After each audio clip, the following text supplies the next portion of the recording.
Basically, the auditor is intended as a quick screen and a check. It goes through every single parameter in the model. Some of the treatment nodes have got 13 or 15 different parameters that are being checked, advanced things and all sorts of things that you probably never ever look at, and they're just checking that they're all defaults. Checks other ones to check that they're within certain ranges. But ultimately, it's up to the person that's doing the assessment to make a judgment whether they think that A, complies with the guidelines where appropriate, and B, that it's reasonable. Usually we get the requirements from design guidelines. So where possible, we've drawn on the technical guidelines for design from 2009. Where we can't do that, we've drawn on the music guidelines. So the music guidelines set out parameter ranges for a number of different parameters.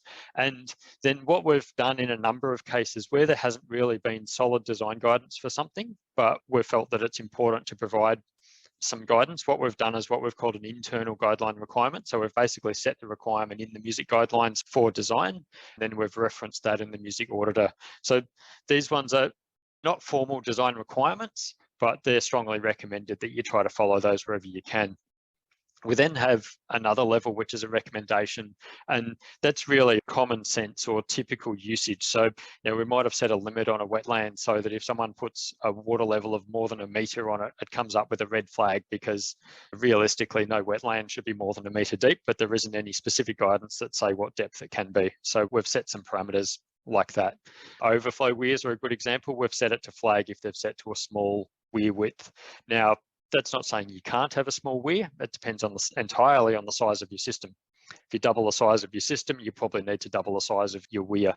However, in music, the weir happens to be the final point of discharge. So if you set a really small weir and then you're modelling a really big 1 hectare wetland or something like that, music just lets the water fill up infinitely.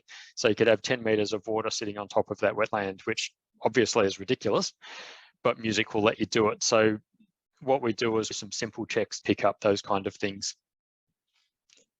Some of the different checks are that it's either equal or not equal to a specific value. So where we're expecting defaults, we're checking for that. There's a couple of special cases where we're checking that you haven't used the defaults, because the defaults in music aren't great, but the vast majority of checks are checking within a range that the value is greater than a certain minimum and it's less than a certain upper limit. Anything it picks up will then be flagged for your consideration, and then there'll be the comment